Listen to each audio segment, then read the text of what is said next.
بسم اللہ الرحمن الرحیم۔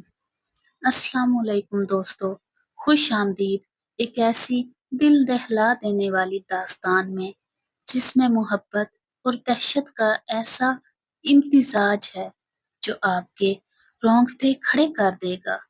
یہ کہانی ہے سایہ عشق کی، جہاں ایک لڑکی کی معصومیت ایک ایسے جن کی دیوانگی میں بدل جاتی ہے جو صدیوں سے تنہائی کا شکار تھا۔ کہانی کا آغاز ہوتا ہے ایک پرانے گاؤں سے، جہاں طیبہ نامی ایک لڑکی اپنے والدین کے ساتھ ایک قدیم ویران حویلی میں منتقل ہوتی ہے۔ یہ حویلی برسوں سے بند تھی اور گاؤں والے اسے آسیب زدہ کہتے تھے، مگر طیبہ کے والد ایک ریٹائرڈ سرکاری افسر تھے جنہیں ان باتوں پر یقین نہ تھا۔ ابتدا میں سب کچھ نارمل لگا، مگر پہلی ہی رات طیبہ کو ایک سایہ اپنے کمرے میں محسوس ہوا۔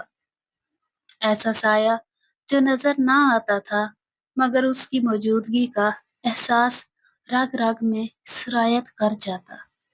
دن گزرتے گئے اور طیبہ کی زندگی میں وہ سایہ مزید نمایاں ہوتا گیا۔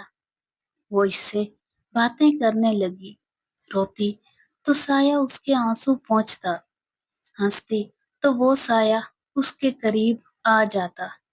رفتہ رفتہ طیبہ کو محسوس ہوا کہ وہ سایہ کوئی عام سایہ نہیں، بلکہ ایک وجود ہے، ایک ایسا جن جو صدیوں سے اس حویلی میں قید تھا۔ اس کا نام زایار تھا۔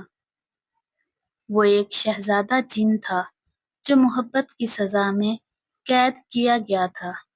جب اس نے طیبہ کے معصوم چہرے کو دیکھا تو صدیوں کی پیاس جیسے سلجھنے لگی۔ طیبہ کو اس سے خوف آتا، مگر دل کے کسی کونے میں وہ اسے قبول کر چکی تھی۔ دونوں کے درمیان ایک عجیب سی قربت پیدا ہو گئی۔ زائر اسے کبھی تکلیف نہ دیتا، بلکہ ہر خطرے سے بچاتا۔ مگر دنیا اس تعلق کو کیسے سمجھتی؟ ایک روز گاؤں کے مولوی صاحب نے طیبہ کو دیکھ لیا جو اکیلے کمرے میں کسی سے باتیں کر رہی تھی۔ اس نے شور مچا دیا کہ لڑکی پر جن کا سایہ ہے، اور پھر وہ دن آیا جب گاؤں والے جمع ہو گئے۔ عامل بلایا گیا اور طیبہ کو قید کر کے جن نکالنے کی کوشش کی گئی۔ زائر کا غصہ آسمان تک جا پہنچا۔ وہ جو محبت میں نرم ہو گیا تھا، اب قہر بن چکا تھا۔ حویلی لرزنے لگی، در و دیوار چٹکنے لگے، لوگ بھاگنے لگے، مگر طیبہ نے چیخ کر کہا، زائر رک جاؤ، یہ میرے لوگ ہیں۔ اور زائر رک گیا۔ اس نے خود کو واپس اس قید میں جھونک دیا جہاں سے صدیوں پہلے نکلا تھا۔ طیبہ بے ہوش ہو گئی اور جب آنکھ کھلی تو سب کچھ ختم ہو چکا تھا۔ زائر جاگ چکا تھا۔ حویلی ویسی ہی خاموش تھی، مگر طیبہ کی آنکھوں میں اب ایک چمک تھی، ایک اداسی بھری چمک، جیسے وہ کسی کے لوٹ آنے کا انتظار کر رہی ہو۔ کئی سال گزر گئے۔ طیبہ ایک دن اس حویلی میں اکیلی بیٹھی ہوئی تھی جب دروازہ آہستہ سے کھلا۔ ایک ٹھنڈی لہر اندر داخل ہوئی اور کسی نے آہستہ سے اس کے کان میں کہا، میں واپس آ گیا ہوں تمہارے لیے۔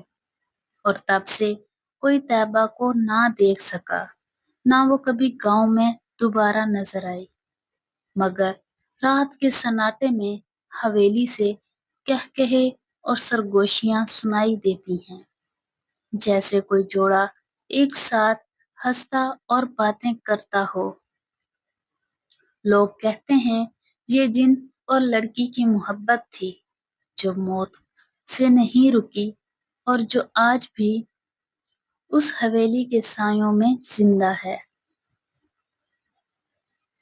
اگر آپ کو یہ کہانی پسند آئی ہو تو براہ کرم ہمارے چینل کو سبسکرائب کریں، ویڈیو کو لائک کریں اور اپنے دوستوں سے ضرور شیئر کریں تاکہ ہم آپ کے لیے مزید ایسی ہی خوفناک اور رومانوی داستانیں لے کر آتے رہیں۔